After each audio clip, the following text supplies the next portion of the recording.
माझ्या प्रिय बंधू भगिनींनो नमस्कार. एक बिनधास्त आणि आधुनिक विचाराची मुलगी असते. तिचं लग्न गावातील एका सधन कुटुंबातील मुलाशी होते. त्या मुलाची भरपूर अशी प्रॉपर्टी असते, शेतीवाडी असते, दुकानगाडी असतात.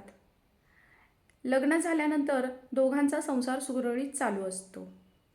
एके दिवशी त्या मुलाला परदेशात जाण्याची संधी येते. तो मुलगा त्याच्या पत्नीला म्हणजेच त्या मुलीला म्हणतो की काही दिवसासाठी मला परदेशात जावं लागेल, परंतु तिथे सध्या मी एकटाच जात आहे. काही दिवसांनी तुला आईवडिलांना सगळ्यांना मुलांना मी तिथे बोलवून घेईन. ती मुलगी जरी बिनधास्त आणि आधुनिक विचारांची असली तरी तिला तिच्या संस्काराची जाण असते. ती तिचा पत्नी धर्म पाळते. नवरा तिचा परदेशात जातो. काही दिवसांनी दोघांचे एकमेकांशी बोलणं होतं, व्हिडिओ कॉल होतात, परंतु हळूहळू पतीचा संपर्क कमी होत जातो. परंतु इथे ती पत्नी धर्म पूर्ण निष्ठेने पाळत असते. नवऱ्याची पूर्ण प्रॉपर्टीची देखभाल करत असते, सासू सासऱ्यांचा सांभाळ करत असते, मुलांचं संगोपन व्यवस्थित करत असते. हळूहळू काही दिवसांनी नवरा कामाचं वेळच मिळत नाही असं म्हणून कॉन्टॅक्ट करणंच बंद करतो. त्यानंतर ह्या मुलीच्या लक्षात येतं की मी इतके दिवस झालं पत्नीधर्म पाळून सर्व काही व्यवस्थित बघत आहे, परंतु पतीचं ह्याकडे अजिबात लक्ष नाही.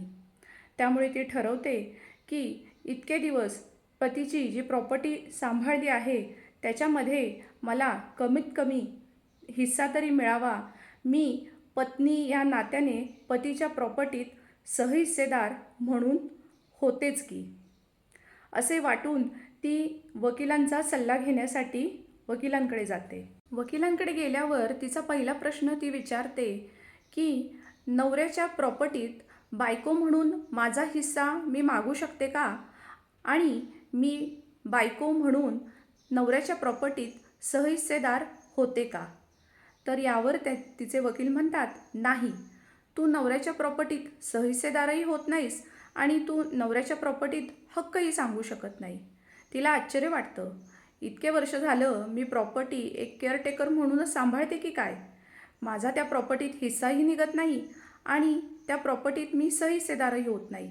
मग बायको म्हणून माझे हक्क काय, असे ती वकिलांना विचारते. त्यावेळेस ते वकील असे 5 महत्त्वाचे कायदेशीर पॉईंट सांगतात. पहिला पॉईंट आहे ड्युरिंग हजबंड लाईफटाईम, म्हणजेच पतीच्या हयातीत.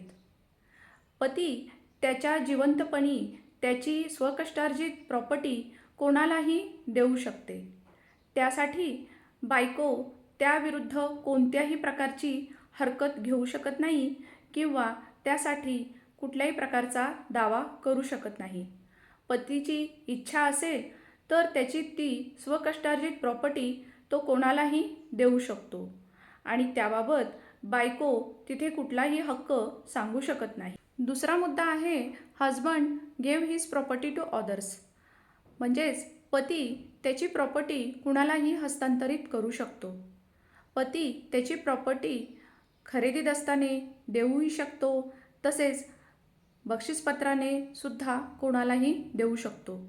त्यासाठी पत्नी कुठल्याही प्रकारचे ऑब्जेक्शन त्या दस्ताबाबत घेऊ शकत नाही, कारण ती तिच्या पतीची स्वतःची प्रॉपर्टी असते, स्वकष्टार्जित प्रॉपर्टी असते. ती नवऱ्यावर हक्क सांगू शकते पण नवऱ्याच्या प्रॉपर्टीवर हक्क सांगू शकत नाही. तिसरा पॉईंट आहे आफ्टर डायव्होर्स. एकदा घटस्फोट झाला की घटस्फोटानंतर पत्नीचा पतीच्या प्रॉपर्टीवर कुठल्याही प्रकारचा हक्क राहत नाही, परंतु ती पतीकडनं मेंटेनन्स मात्र मागू शकते. चौथा मुद्दा आहे नॉट जॉईंट फॅमिली प्रॉपर्टी, म्हणजेच जी प्रॉपर्टी ज्यामध्ये संयुक्त एकत्र कुटुंबाची मालमत्ता नसते आणि पतीची स्वतःची स्वकष्टार्जित मालमत्ता असते, त्या मालमत्तेवर त्या प्रॉपर्टीवर पत्नी थेट मालकी हक्क सांगू शकत नाही. आणि पाचवा महत्त्वाचा पॉईंट म्हणजेच nominee is not a owner, म्हणजेच जी नॉमिनी असते ती मालक म्हणून नसते, ती एक प्रकारे फक्त केअरटेकर असते. ती प्रॉपर्टी सांभाळू शकते. नॉमिनीस प्रॉपर्टी सांभाळण्याचा पूर्ण हक्क असतो, परंतु त्या प्रॉपर्टीवर मालकी हक्क मात्र एक नॉमिनी सांगू शकत नाही. आणि पत्नी ही पतीची प्रॉपर्टीची नॉमिनी असते. तिचा पूर्ण हक्क असतो ती प्रॉपर्टी सांभाळण्याचा, परंतु ती थेट मालकी हक्क त्यामध्ये सांगू शकत नाही. हे 5 लॉ पॉईंट ऐकल्यावर ती मुलगी म्हणते वकिलांना की मग कायद्यात अशी तरतूदच नाही का ज्याच्यामध्ये पत्नी पतीच्या प्रॉपर्टीवर हक्क सांगू शकेल?